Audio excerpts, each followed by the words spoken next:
Good morning students. कल मैंने आपको प्रोटीन के कार्य और उनका वर्गीकरण बताया था। आज हम कार्बोज का वर्गीकरण करते हैं। कार्बोज विभिन्न प्रकार के कार्बोहाइड्रेट्स में शर्करा की उपस्थित इकाइयों के आधार पर जो उनकी रासायनिक रचना बनती है, उनके अनुसार उन्हें 3 मुख्य श्रेणियों में बांटा गया है। एक शर्करीय कार्बोज, नंबर 2 द्विशर्करीय कार्बोज, नंबर 3 बहुशर्करीय कार्बोज। अब एक शर्करीय कार्बोज के अंदर ग्लूकोज, फ्रक्टोज, गलैक्टोज।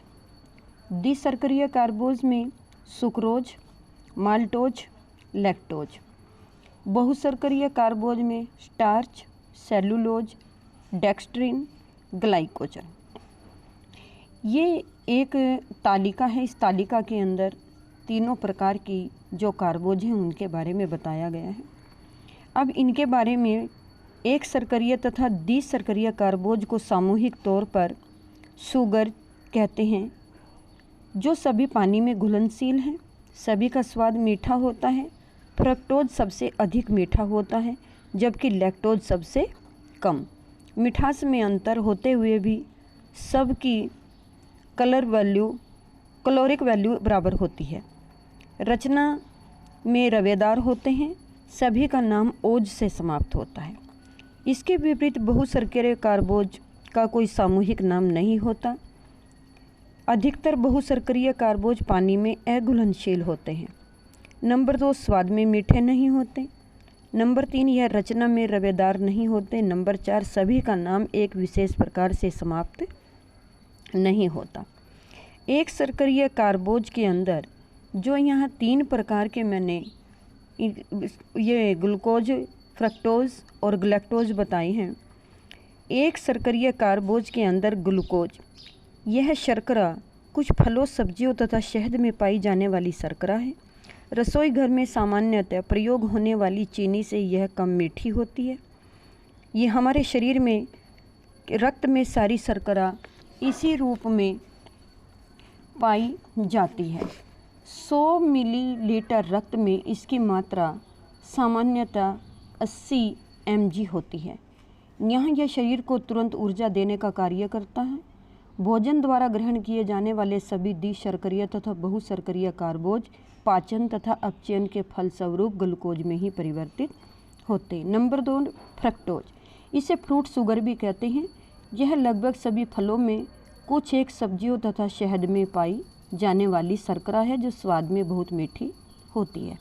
गलैक्टोज, यह शर्करा प्रकृति में स्वतंत्र रूप से नहीं पाई जाती, शरीर में उत्पन्न होती है जब लैक्टोज का पाचन हो रहा होता है। नंबर 2 द्विशर्करीय कार्बोज की 2 इकाइयों के मेल से बनने वाले कार्बोज द्विशर्करीय कहलाते हैं। आहार में पाए जाने वाले डाइसैक्रोज निम्नलिखित हैं। सुक्रोज, रसोई घर में प्रयोग की जाने वाली सामान्य चीनी या शक्कर सुक्रोज होती है तथा गन्ने या चुकंदर से प्राप्त की जाती है। कुछ दूसरे फलों व सब्जियों में तथा शहद में भी कुछ मात्रा में पाई जाती है।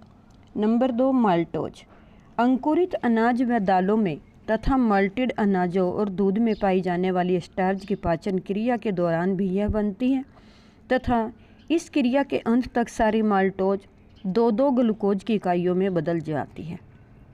नंबर 3 लैक्टोज, लैक्टोज दूध में पाई जाने वाली शर्करा है।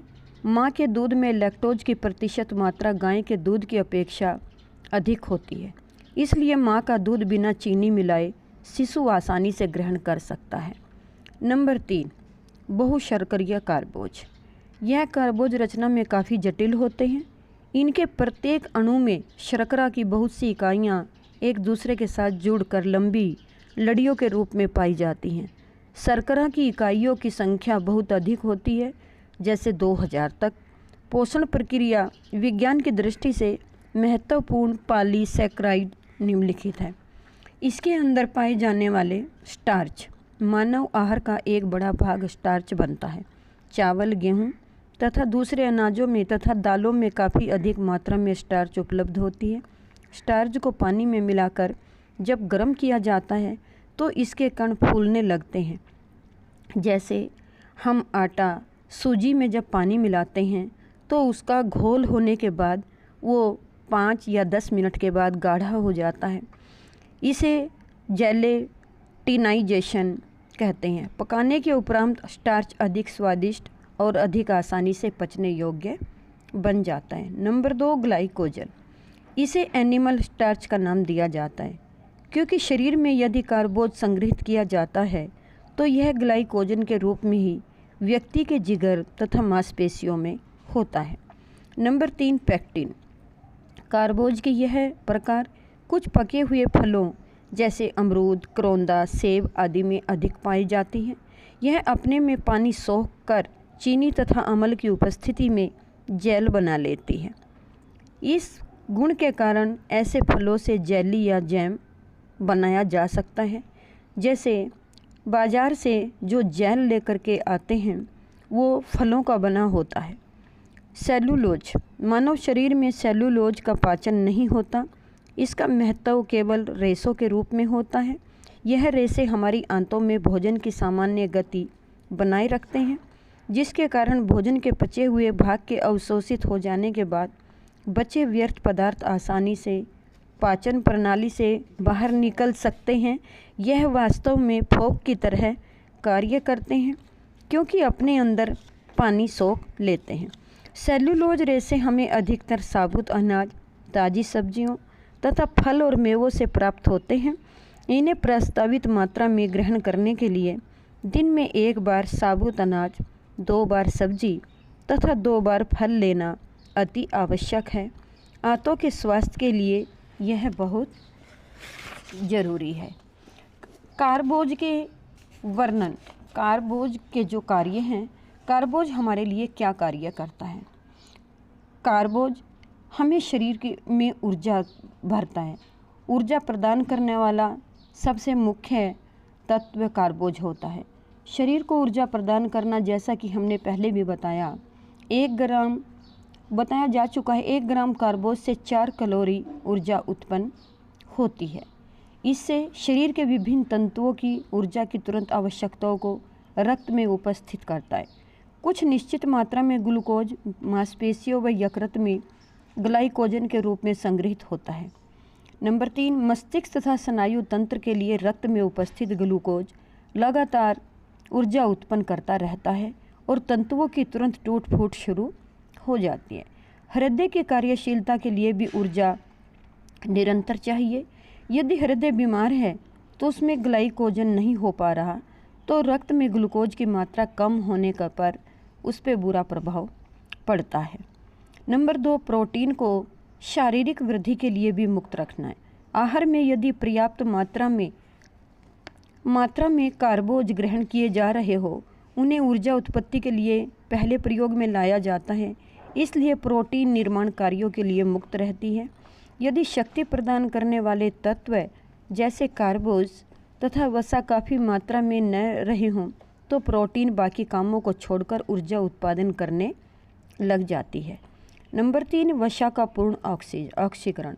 वसा का पूर्ण ऑक्सीकरण केवल ग्लूकोज की उपस्थिति में होता है।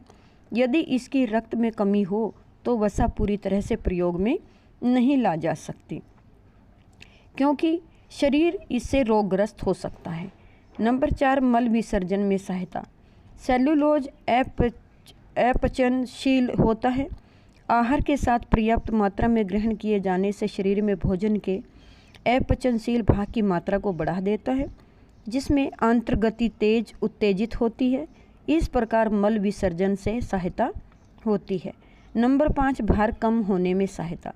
सेलुलोज या दूसरे ऐसे कार्बोज जो हम खाते हैं लेकिन पचा नहीं पाते, शरीर का भार कम करने में हमारी सहायता करते हैं क्योंकि इनसे पेट भर जाता है, जबकि यह कैलोरीज प्रदान नहीं करते। भोजन को स्वादिष्ट बनाना। कार्बोज युक्त पदार्थ प्राय स्वादिष्ट होते हैं, इसलिए इनसे बनाए गए व्यंजन भोजन को आकर्षक तथा अधिक स्वीकार्य बनाते हैं।